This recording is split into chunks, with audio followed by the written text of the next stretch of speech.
On reprend donc notre apprentissage du Java et la conception de notre petit RPG. Et précédemment, nous avions vu comment on pouvait faire des attaques aléatoires et comment on pouvait faire perdre de la vie à un ennemi, etc. Bon, ce que je fais ici, c'est que je renomme ce dossier en tuto 8 et là, on va s'occuper uniquement de la fonction qui permet de faire déplacer notre joueur.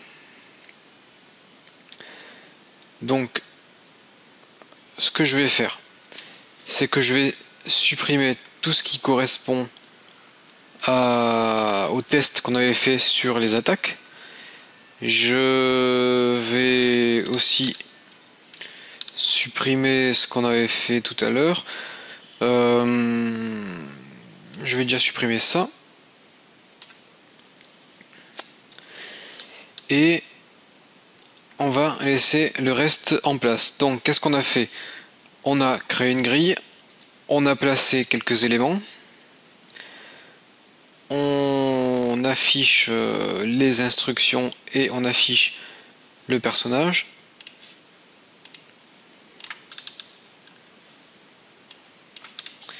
Et maintenant, ce que je vais faire, c'est faire en sorte que l'on puisse déplacer le personnage. Donc pour le moment, on va faire quelque chose de très simple. Je vais faire un system.out.println et on va demander vers où voulez-vous vous déplacer. Et là, à la ligne, je vais dire 1 égale haut, 2 égale bas, 3 égale gauche et 4 égale droite. Voilà, donc là, j'affiche l'instruction vers où voulez-vous vous déplacer. Donc j'ai oublié de fermer la parenthèse.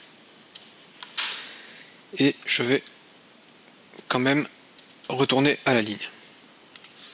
Voilà, donc vers où voulez-vous vous déplacer. Ensuite, on donne les 4 directions. Et ce qu'on va faire maintenant, c'est qu'on va venir récupérer ce qu'on avait mis en commentaire en haut. La chose qui nous permettait de récupérer des événements clavier. CTRL V. Et là, on a scanner SC1 est égal à new scanner system.in. Et on dit que int nb est égal à sc1.nextInt. Ensuite, on dit if nb plus grand que 0 et nb plus petit que 5, c'est-à-dire si le nombre est bon, à ce moment-là, on va... en fait, non, on va pas faire comme ça. Je vais vous montrer une autre structure. Donc bien sûr, il va falloir tester si le nombre entré est correct, mais on va le tester d'une façon différente. On va le tester avec un switch. Un switch sur NB. Donc qu'est-ce que c'est un switch? Un switch, c'est quelque chose qui permet de tester plusieurs égalités entre un nombre et donc ce qui est entré au clavier. C'est pour tester plusieurs cas de figure. Donc un cas est décrit par le mot-clé case. Donc case 1, 2 points. C'est-à-dire si on veut se déplacer vers le haut, à ce moment-là, eh bien, on va dire P1. Déplacer H, ça s'appelait comment? Ça s'appelle comment?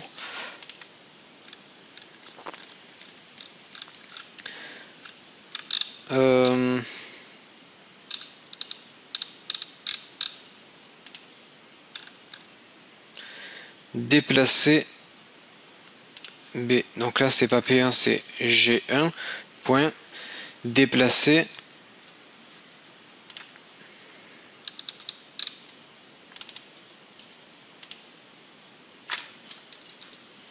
H. Donc là, 1, c'est vers le haut. Ensuite, case 2. c'est déplacer vers le bas. Ensuite, case 3, c'est déplacer vers la gauche. Et case 4, c'est déplacer vers la droite. Donc, comme je vous l'ai dit, il faut tester si le nombre entré est correct. Donc là, on a les 4 nombres corrects. Et sinon, on va faire une action par défaut. Donc default, 2 points. Et là, on fait un système .out, .print, ln, mauvais chiffre.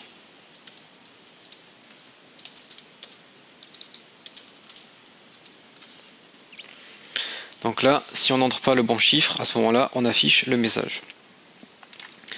Donc, ce que je vous propose de faire, c'est pour le moment de permettre aux joueurs de se déplacer 10 fois. Donc on aurait pu utiliser une boucle for. Ce coup-ci, je vais vous montrer une seconde boucle. Je vais vous montrer la boucle while et je dis while qui veut dire tant que i est plus petit que 10, à ce moment-là, je vais réaliser toutes les actions ici.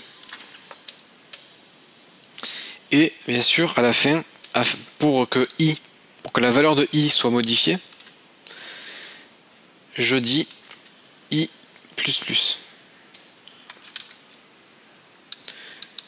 Et ce que je peux faire, c'est déclarer int i égale 0. De cette façon, i est connu et on peut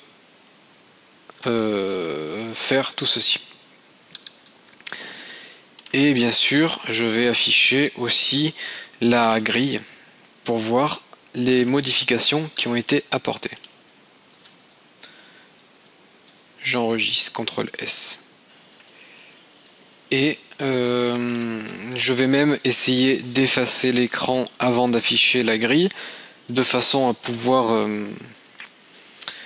avoir seulement une carte qui s'affiche à la fois. Donc là, il y a une commande, je ne l'ai pas utilisée depuis longtemps, il me semble que c'est runtime.get runtime.exec. Ça me permet d'exécuter une commande système, et moi la commande que je veux exécuter c'est CLS qui veut dire clean screen, qui permet de nettoyer l'écran. Donc là, qu'est-ce qu'il veut? Il faut utiliser un try catch. Donc les try catch permettent d'attraper les erreurs si jamais des erreurs se produisent. Donc très bien. Ok, et je vais tester pour voir si tout cela fonctionne. Donc j'ai la légende, la carte, les caractéristiques de mon personnage, et on me demande où est-ce que je veux me déplacer. Donc moi je veux me déplacer en haut, je fais 1. Donc qu'est-ce qu'on me dit? Il y a une erreur dans la ligne 102.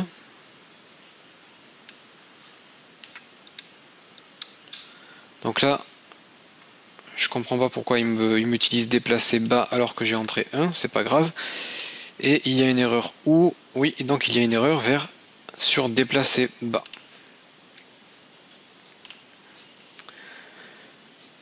Le truc que je comprends pas, c'est que j'ai rentré 1. Et 1 correspond à se déplacer vers le haut. Oui, il me semble que j'ai oublié les breaks. Il faut mettre un break après chaque cas de figure. En fait, break permet de sortir du bloc. Lorsque je suis dans le cas 1, on exécute ce que je demande et on sort du bloc. Si on ne met pas de break, ça va m'exécuter tout ce qui se trouve après le cas 1. Donc ça va tout m'exécuter. Donc là, ça a produit une erreur. Je vais voir si ça venait bien de là. Ok, donc là ça marche un peu mieux que tout à l'heure, puisque mon joueur s'est déplacé.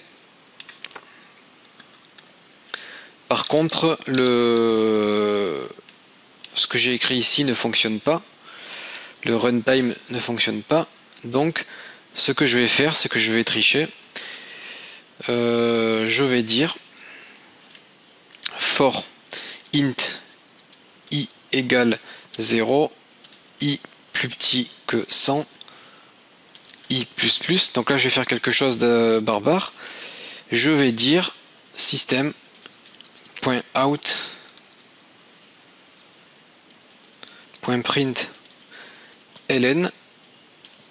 Au moins ça va me nettoyer mon écran. Ça va me nettoyer mon écran puisque je vais sauter 100 fois la ligne. Donc où est-ce que je veux me déplacer? Je veux me déplacer vers le haut. Mon personnage s'est bien déplacé vers le haut. Où est-ce que je veux me déplacer? Je veux me déplacer vers le haut. Et mon personnage s'est bien déplacé vers le haut. Donc voilà qui fonctionne. Donc comme vous pouvez le constater, en fait, je n'ai pas effacé l'écran, c'est juste que j'ai fait 100 sauts de ligne. Et du coup, ma carte sort de mon écran. Donc voilà pour ce qui est du déplacement du personnage. Donc ce que je vais faire, c'est tester si on se déplace sur quelque chose, donc un objet ou un monstre. Et si c'est le cas, eh bien on va effectuer des actions comme combattre le monstre ou ramasser l'objet. Et ce que je ferai aussi, c'est que je vais ajouter une intelligence artificielle à mes monstres de façon à ce qu'ils puissent se déplacer et venir m'attaquer.